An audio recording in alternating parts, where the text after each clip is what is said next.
আসসালামু আলাইকুম। ওয়ালাইকুম আসসালাম রহমতুল্লাহ বারাকাতু। ডক্টর জাকির নায়েক, ইসলামে কি হরে কৃষ্ণ মুভমেন্টের মতো অলৌকিক মেডিটেশনের নিয়ম আছে? ডক্টর নায়েক প্রশ্নটার উত্তর দিচ্ছেন। প্রশ্নকারী ভাই বোনেরা যদি তাদের নাম বলেন আর পেশা, তাহলে আরো ভালোভাবে উত্তরটা দিতে পারবো। বোন, আপনি প্রশ্ন করলেন যে অলৌকিক ধরনের মেডিটেশনের যে ফিলোসফিটা আছে, যেরকম আমরা দেখি হরে কৃষ্ণ মুভমেন্ট, ইসলামে এই ধরনের কোনো ফিলোসফি আছে কিনা। ইসলাম ধর্মে ইবাদত করার সবচেয়ে শ্রেষ্ঠ উপায় সেটা হলো নামাজ। এই নামাজ হচ্ছে ন্যায়নিষ্ঠতার প্রোগ্রামিং।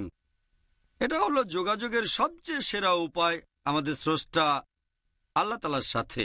আর এভাবে আমরা যখন নামাজ আদায় করি, আমরা যে শুধু আল্লাহর কাছে সাহায্য চাই তা নয়, আমরা তাকে ধন্যবাদ জানাই, তার কাছ থেকে পথনির্দেশনা পাই।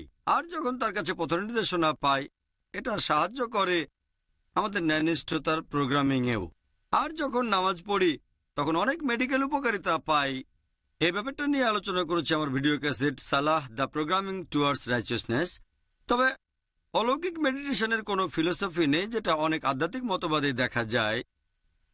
আমি জানি পশ্চিমা বিশ্ব, বিশেষ করে আমেরিকা, সেখানে প্রায় বিভিন্ন দলের লোকজন দেখা যায় যারা অলৌকিক মেডিটেশনের নিত্য নতুন ফর্মুলা নিয়ে হাজির হয়। সে ব্যাপারে আমরা নাক গলাতে চাই না। ইসলাম ধর্মে নামাজ হলো সবচেয়ে সেরা মেডিটেশন, আর এটা হলো আল্লাহ তাআলার সাথে যোগাযোগ করার সবচেয়ে সেরা উপায়। এবং এই নামাজ যে কোনো অলৌকিক মেডিটেশনের চেয়ে অনেক উপরের জিনিস, কারণ এখানে আল্লাহর সাথে যোগাযোগ করছেন, স্রষ্টার কাছ থেকে পথনির্দেশনা পাচ্ছেন। এছাড়া নামাজ পড়লে আপনি অনেক মেডিকেল উপকারিতা পাবেন, অনেক। বিস্তারিত জানার জন্য আমার ভিডিও ক্যাসেট দেখতে পারেন সালাহ দ্য প্রোগ্রামিং টুয়ার্ডস রাইচিয়াসনেস।